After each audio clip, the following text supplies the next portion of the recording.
And then we had Brody King and MJF for the AEW World Championship in the main event. We actually got a proper match here between these two, not a 60-second squash. I was hoping that maybe, possibly, we would see Buddy Matthews back here on this show. You know, even if just to be out there to cheer on his friend, Brody King. We have not seen Buddy Matthews in a year. It was actually on this show a year ago where he injured his ankle.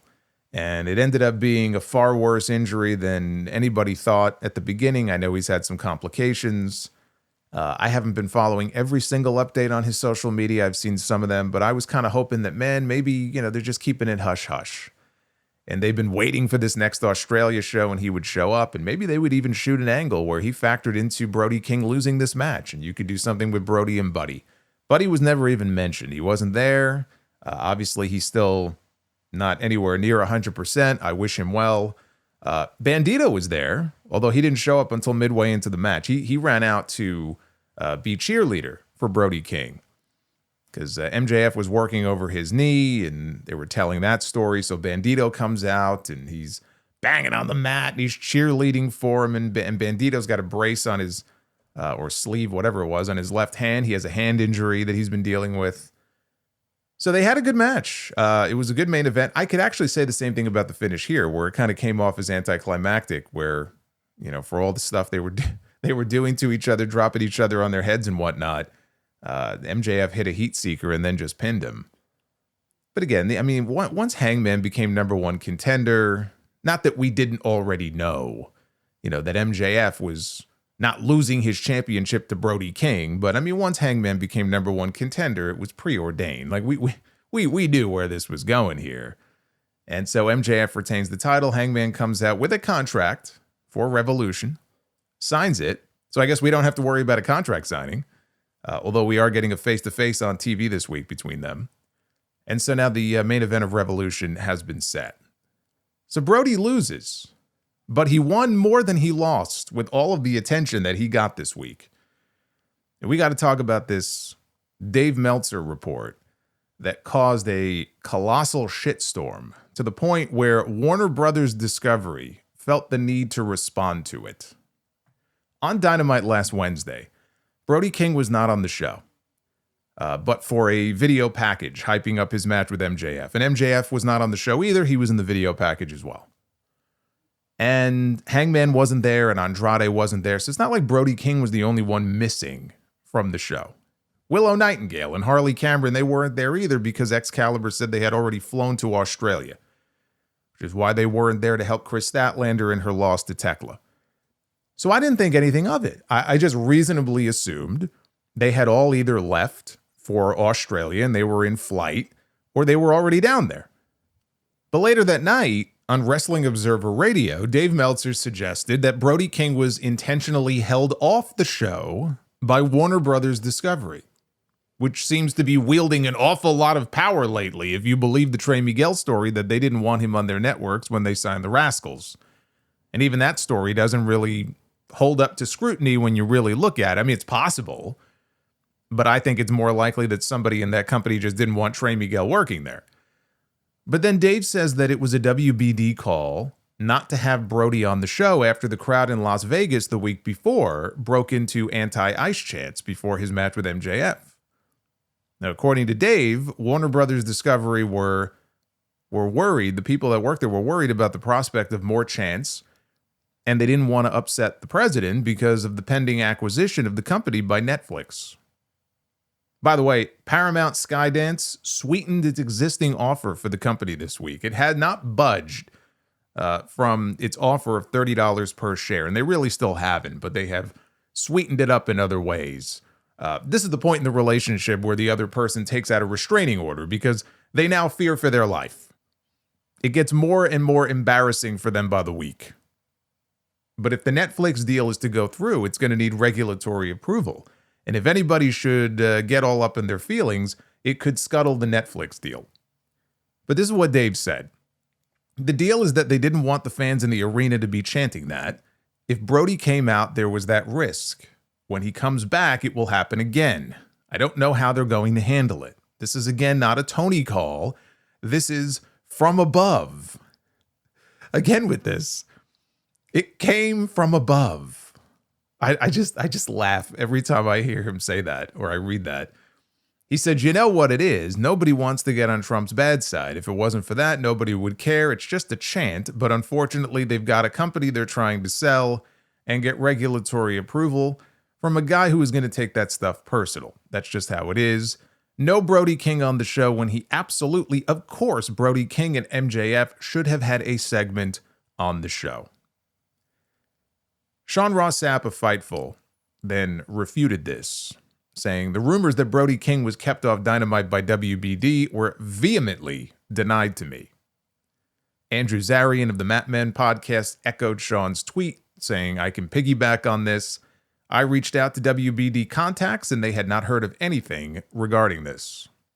Fightful was then given an official statement from Warner Brothers Discovery. They actually had to respond to this shit, saying Warner Brothers Discovery did not have any involvement in Brody King's upcoming AEW schedule. Any speculation to the contrary is categorically false.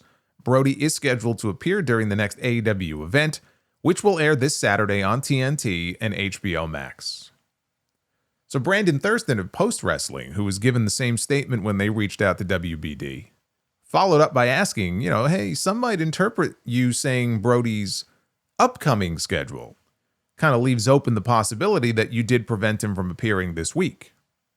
And the spokesperson said that their denial includes yesterday's show, while emphasizing that the report is, quote, categorically false.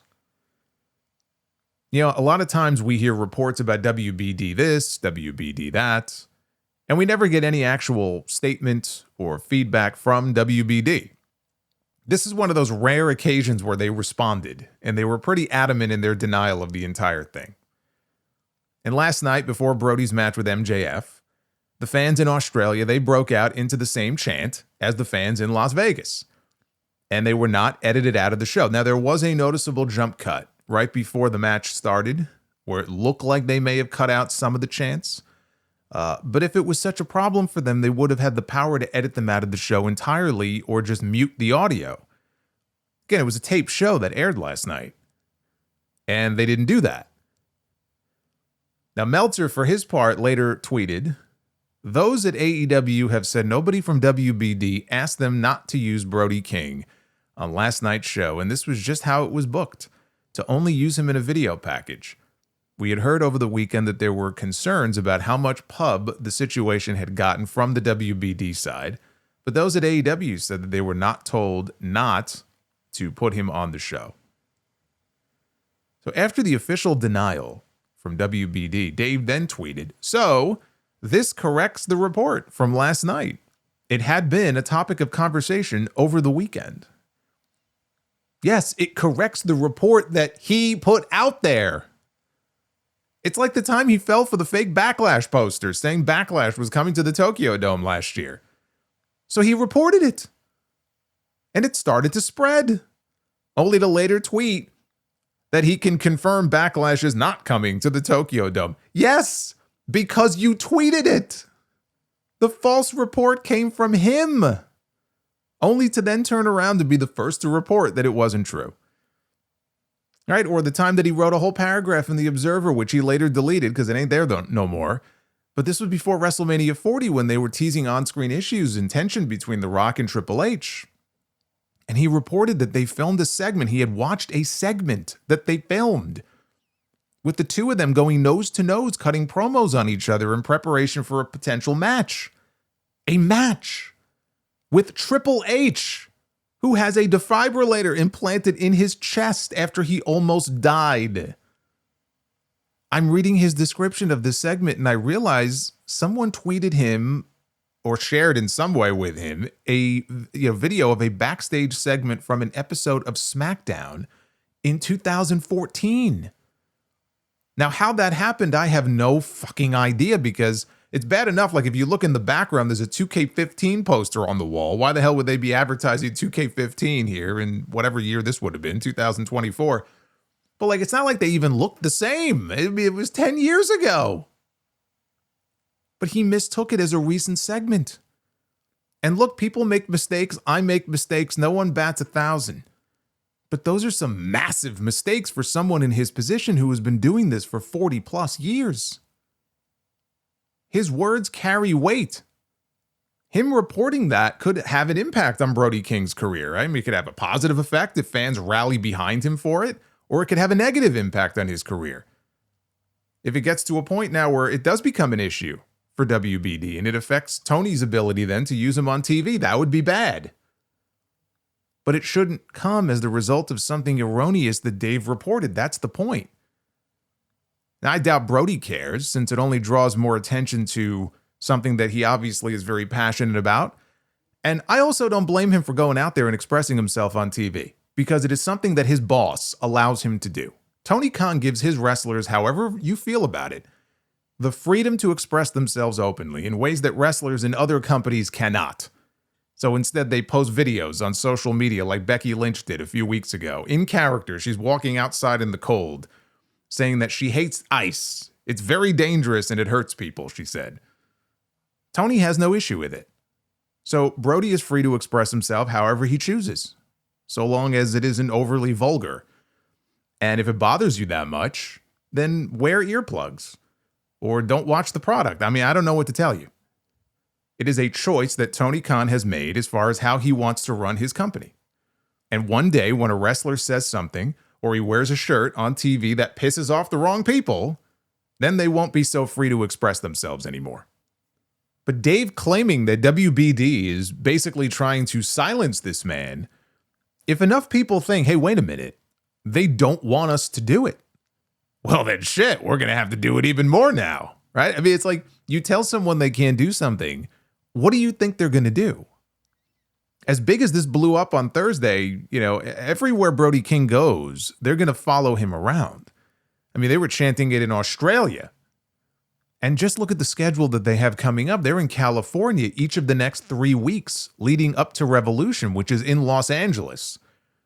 And then they're in St. Paul, Minnesota at the end of March.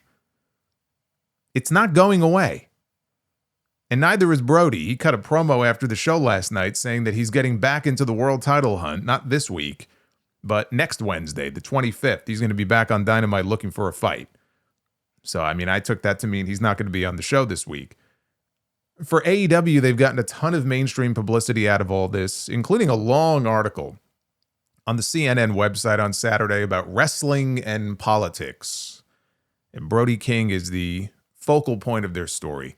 I hate that I even have to talk about this stuff here because everything is politicized these days. Even things that should not inherently be political end up being turned into a political football, which is why I don't get into this stuff here. But whether Dave just made an assumption or he got bad information from someone, it's a bad look for him either way. I actually listened to the segment on Observer Radio. I didn't just read the aggregated reports about it. People pick and choose quotes from it, or sometimes somebody says something and you can't get the full context unless you hear the way in which they said it. Sometimes somebody says something humorous and then you read it and you take it seriously. So sometimes it's important to go back and watch or listen to the actual segment to get the full context.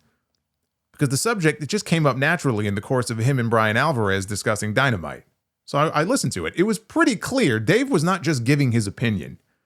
He was reporting on it like it was fact. And it's one thing to say that it was a topic of conversation over the weekend, but it's another to suggest, well, this is the reason why he was not on the show on Wednesday. It's not even an outrageous conclusion to reach, given the WBD has a pending multi-billion-dollar acquisition that could be blown up for any number of stupid things. It's not unreasonable for him to infer that, but how does someone in his position not fact-check something or double or triple source something like that before running with it so matter-of-factly? Like, he has to know that when he's giving an opinion on something, especially on his radio show, it's always getting aggregated as fact. Or you have these Twitter accounts that they'll post a quote and they'll attribute it to, Meltzer or WON, right? Wrestling Observer Newsletter. And they'll post it and it just spreads like wildfire. But it may well have been something where he and Alvarez were having a conversation and he was just giving his opinion on something, or he was guessing. Well, maybe they'll do this, maybe they'll do that. And then it gets reported on as fact. And I actually think that's very unfair to him a lot of the time when it's very clear he's just giving his opinion on something. But that's not what this was. And so it ended up taking on a life of its own. That's on him. Now, in that same CNN story, in a random sentence that was right there in the middle of it, they had this disclosure where they confirmed what a lot of us already suspected, which is that Warner Brothers Discovery, which is CNN's parent company, owns a minority stake in All Elite Wrestling. Now, this is not really news. Most media outlets will disclose that type of thing if they're reporting on something that is tied to the company that owns them, or they have some sort of business relationship with them. It's something that Tony Khan has never confirmed publicly, but he's never denied it either, which would have been very easy for him to do. He has only said that he owns all voting shares in his company. But the belief is that WBD's stake is less than 10%, because its ownership stake has never been disclosed in any lawsuits that AEW has been involved in, which is something that would be required if it owned 10% or more. That's because WBD is a publicly traded company. You'd have to disclose that, and that's the law. So the fact that it's never been mentioned before tells you that whatever the exact number is, the ownership stake is under 10%. And I don't see this as being a terribly big deal, but now at least we have confirmation, and so we can move beyond this.